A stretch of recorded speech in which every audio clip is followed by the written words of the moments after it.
নিজের যোগ্যতা নিয়ে কখনো অহংকার করতে নেই। পাথর কিন্তু তার ওজনের কারণে ডুবে যায়। আসসালামু আলাইকুম, কেমন আছেন সবাই? আশা করি যে যেখানেই আছেন সবাই ভালো আছেন, সুস্থ আছেন। আল্লাহর রহমতে আমরাও ভালো আছি। সকালবেলা নাস্তা শেষ করে চলে এসেছি দুপুরের রান্নাবান্না করার জন্য। তো আজকে আপনাদের ভাইও বাসায় আছে, আর এদিকে আমার মেয়ে বাসায় নেই, সে ওর দাদুর বাসায় গিয়েছে। আজকে দুপুরে আমি সাদা ভাত রান্না করব, ডিম ভুনা করব, গরুর মাংস রান্না করব। ভাত আর ডিমটা বসিয়ে আমি গরুর মাংসটা মেখে একটু রেস্টে রেখে দিব, তারপর অন্যান্য কাজগুলো আমি সেরে ফেলবো। এই তো আমি এখন গরুর মাংসটা মেখে নিব। যেহেতু আমি প্রেশার কুকারে রান্না করব, সেই জন্য প্রেশার কুকারে মাংসটা মেখে রাখবো। আমি খুবই অল্প মশলা দিয়ে মাংসটা রান্না করব, তেমন একটা কোনো স্পেশাল মশলা কিছুই আমি মাংসতে ইউজ করি না। আমার থেকে এমনিতেই মাংস রান্না করলে বেশি ভালো লাগে। মনে হয় যে অনেক মশলা দিলে মাংসের টেস্টটা নষ্ট হয়ে যায়। আগে আমার আম্মু তাদেরকে দেখতাম অল্প মশলা দিয়ে রান্না করতে খুবই ভালো লাগতো। তো আমিও সবসময় চেষ্টা করি অল্প মশলা দিয়েই রান্না করার জন্য। বেশি মশলা দিলে আসলে খাবারের টেস্ট নষ্ট হয়ে যায়। অনেকেই ভাবে বেশি মশলা বেশি তেল দিয়ে রান্না করলেই হয়তো বেশি মজা হয়, কিন্তু এটা আসলেই ভুল ধারণা। আপনি অল্প মশলা অল্প তেল দিয়েও কিন্তু অনেক ভালো করে রান্না করতে পারেন। তো আমি সবসময় তেলটাও কম দেওয়ার চেষ্টা করি, আর আমি এইভাবে হাতে মেখে রান্না করি। হাতে মেখে রান্না করলে অনেক মজা লাগে। তো এই তো আমার এদিক দিয়ে মাখার কাজ শেষ হয়ে গিয়েছে। এখন আমি জায়গাটা পরিষ্কার করে নিচ্ছি।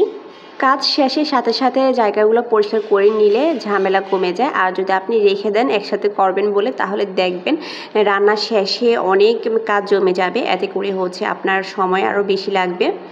তারপর আমি রান্নাবান্নার এদিক দিয়ে গোছগাছ করে নিচে সবজিওয়ালা এসেছে। আমি সবজিওয়ালা থেকে কিছু সবজি নিয়েছি। এখানে অনেক দিন ধরেই কোনো ধরনের শাক খাই নি, আর শাক কাটার ভয় একদমই কিনা হয় না। তো পুঁই শাক এনেছে, পুঁই শাক কিনে এনেছি। আর পুঁই শাক কাটতে অন্যান্য শাকের তুলনায় একটু সহজ। পুঁই শাকগুলা এনে এখন আমি এগুলার গোড়াগুলা ফেলে দিয়েছি। তারপর একটা পলিথিনে করে মুড়িয়ে এগুলো ফ্রিজে রেখে দিব, আর অন্য সবজিগুলো গুছিয়ে ফ্রিজে রেখে দিব। পুঁই শাকের যে নিচের গোড়াগুলো এগুলো কিন্তু আমি ফেলে দিব না। অন্য প্যাকেটে পটল, করলা, টমেটো, শসা, তারপর গাজর। গাজরটা আমাদের কেউই তেমন একটা খায় না, শুধু আমার মেয়ে গাজরটা পছন্দ করি, সেই জন্য ওর জন্য গাজর কিনা হয়। আমরা মানুষ 2জন, আমার মেয়ে এসব 3জন ধরতে পারেন। আর জেনিসা তো কিছুই খায় না, ওকে ধরেও লাভ নেই। তো এই জন্য আমরা অল্প অল্প করে সবজি আনলে আমাদের কয়েকদিন চলে যায়।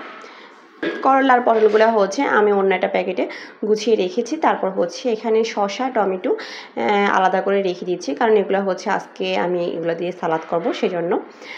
তারপর এই যে গুঁড়াগুলো, এগুলো আমি একটা বোতল কেটে বোতলে পানি দিয়ে এভাবে চুবিয়ে রেখেছি। এগুলো আমি পরে এগুলা বারান্দা লাগাবো।